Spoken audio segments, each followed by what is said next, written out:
Shalom, shalom. My name's Will. I'm with the Quiet Spark. I apologize I'm in my personal library slash house. So I just wanted to get this video done for you guys. I'm super excited about the launch of my book, commentary on the Gospel of Mark through the lens of first century Judaism. And listen, this has been a lifelong project of mine. I've always wanted to write a commentary. I don't know about you guys, but I've been in the Hebrew roots for about 25, 26 years. And one of the things that intrigued me about the Hebrew roots movement was the truth that it taught me. I grew up, being taught about Santa Claus and the Easter Bunny. And, I remember driving with my mom to the dentist office when I was about 5 or 6. We had one of the big green bombs, those things like a big station wagon. And I remember back then seatbelts wasn't a law or whatever. And I'm putting my little head over the seat and I'm going, "Mom, Santa Claus real? He's not real." She said, "Who told you that?" I said, "I just figured it out." And from then on, that's been my journey, is to discover the truth. And when I found, got saved, came into my faith of Yeshua and Jesus at the time, it's just some things were missing for me. And I asked a lot of questions personally, began to study really deep when I was about 15 years old, was called to ministry at a very young age, in high school to be exact. What a time to be saved and called to ministry, because then the trials just really started, through that journey. As soon as I got out of high school, I began doing things of the world, got caught up in things. How many when you dedicate to something that's going to help you, the enemy's right there trying to take you down. So I've been through that. And through my journey, reading and studying, I took a move into the Hebrew roots movement, which then led me into going into Judaism for a short time. And from then on, I've kind of just seen how the two need to be one, not just the two. You got Christianity, the Hebrew roots, and Judaism. We all got to find a way to get along. And that one of those things that I feel that I could do to help bring that and fill that gap, being over in the ultra-Orthodox movement, understanding Chabad and the conservative Orthodox movement, the I can't remember the name. There's so many. There's like denominations of Judaism. You have your Reform Judaism, your conservative Judaism. Then you have your conservadox, your Orthodox, your ultra-Orthodox, and Haredi, and it keeps going. It just depends on what community you're in.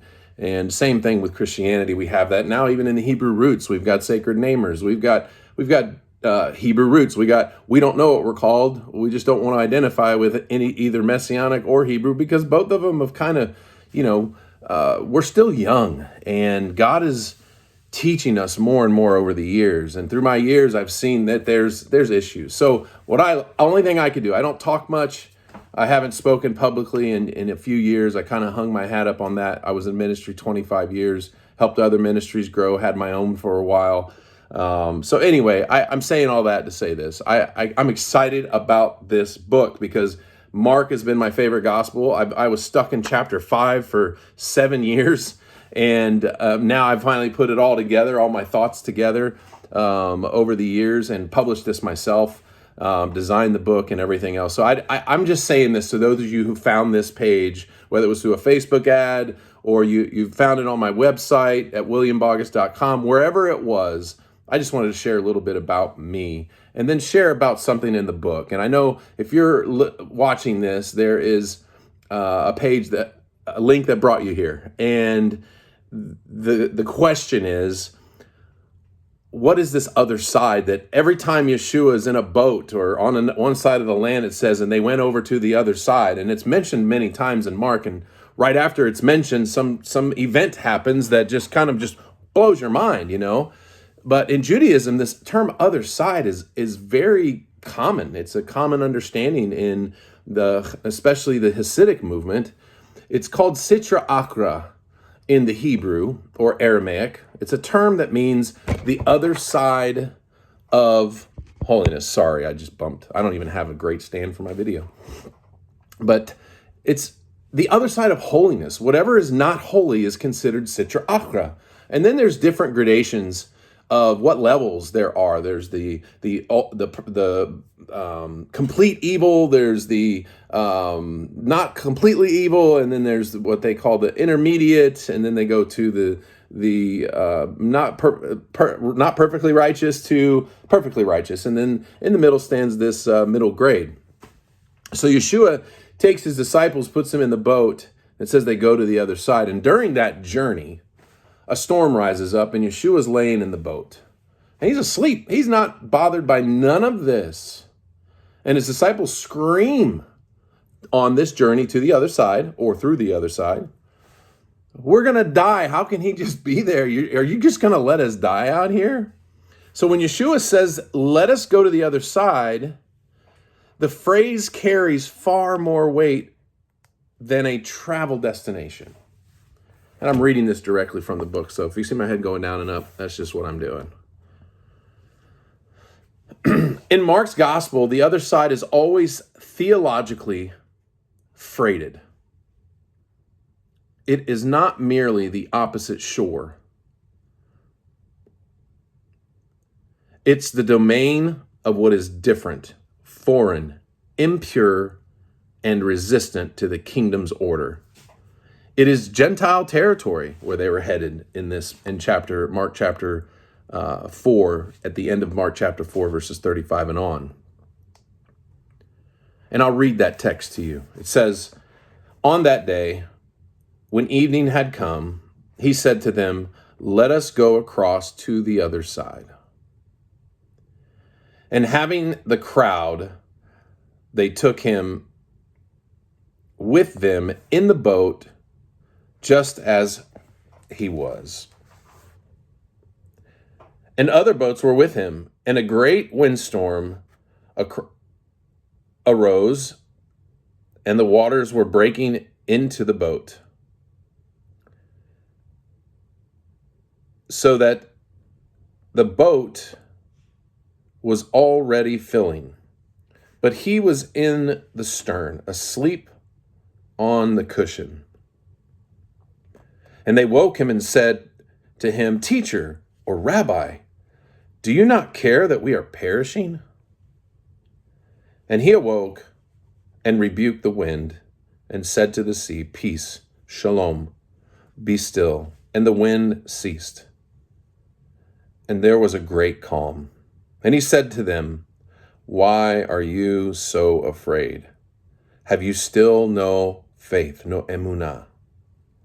And they were filled with great awe and said to one another, 'Who then is this, that even the wind and the sea obey him?'"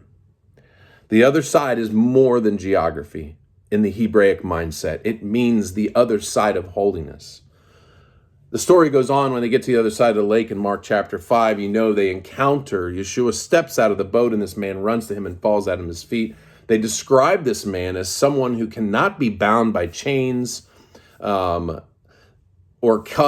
shackles. He keeps breaking them. He is completely living among the tombs. He's in a place of death. They herd pigs. Probably that was his diet. Who knows? But the scene is set for something that is on the other side of holiness. And understanding this concept really helps us dive into our own soul, which I go more in depth into the commentary on the Gospel of Mark. Literally, the other side is what's called in the term Sitra Achra, the Aramaic designation used throughout Hebraic literature and developed extensively by Rabbi Shneur Zalman of Leidi in the Tanya, for the domain of spiritual opposition, the realm of what's called kalipot, husks, like a peel, like an orange peel. The outward shell of an orange is called a klipa, a husk. It's a husk of impurity, the totality of what stands against the holiness of God. Sitra means side, akra means other. It is the other side of Kedusha, of holiness, the dark mirror of everything that God intends the world to be. The understanding of the Sitra Achra is precise and must be understood carefully to avoid the error of dualism. The other side is not a co-equal power with God. It has no independent existence. It gets its existence from the energy that we give it. The Sitra Achra and the Kalipot, the husks, have no way of getting any life at all. It simply is not even, and I hate to say it's not real, but it's real. It cannot exist unless it pulls or draws from you, or pulls or draws from what is holy, and it covers it up and hides it. And that's how it gets its life form, if that makes sense. The other side is not a co-equal partner with God. It has no independent existence. It lives only in the spaces where holiness has contracted and sustained only by the divine energy that it intercepts and perverts. It takes what you have not used and covers it up. It kind of subdues holiness, but it receives its life force from that. It is in the shadow cast by holiness, present where holiness has concealed itself. So the way to I'm digging deeper in this commentary, I'm commentating on the commentary. It's present where holiness has concealed itself. Whenever you have an opportunity to let God's light shine in a conversation, in a thought, or even in a good deed, and you don't do it, the other side pulls that energy from you. And it had because what you didn't do now has energy to cause you to do what you don't want to do. Sound familiar? As the Tanya teaches, the Sitra Achra is like a peeling of the fruit, the klipa, the husk, that has no value in itself, but surrounds and conceals what is nutritive or what is nutritious for you. Remove the husk, and the fruit is there. But the husk must be removed. This is what Yeshua was doing with his disciples. He was teaching them about the other side. What was on the other side of the lake of Galilee, or the Sea of Galilee? They were on the Jewish side teaching the crowds that were Jewish. They were going to a place that Jews would not go. They didn't even want to go there. I guarantee you there were pig farmers over there. They don't eat pig. These guys were like, what are we doing going over here? This is not clean for us. Yeshua says, I'm going to train you about the other side.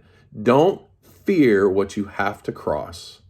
So he teaches them through that storm of how calm you can be when you're facing things that seem like torment. When you have Yeshua, you can have that shalom. He is the balancer of what remains holy and what does not need to be part, or what's drawing you away from holiness. He gets them to the other side. He steps out of the boat, and this man who is literally the embodiment of someone who has given in to the other side. And that person is a picture of our own souls before we came to know Yeshua. There's a lot more in this. Guys, I hope you enjoyed this. Please follow the links, like and subscribe to my YouTube page. I'd really appreciate that. But enjoy the book. If you buy it, please go on Amazon and give me reviews. I didn't realize this is my first time venture in selling books. Amazon reviews are key. So please, if you've purchased the book, go ahead and go on Amazon and give a review. Tell me what you think, or tell me what you like best about it. I really would appreciate. Again, my name is William Bogus. This is A Quiet Spark. L'chaim.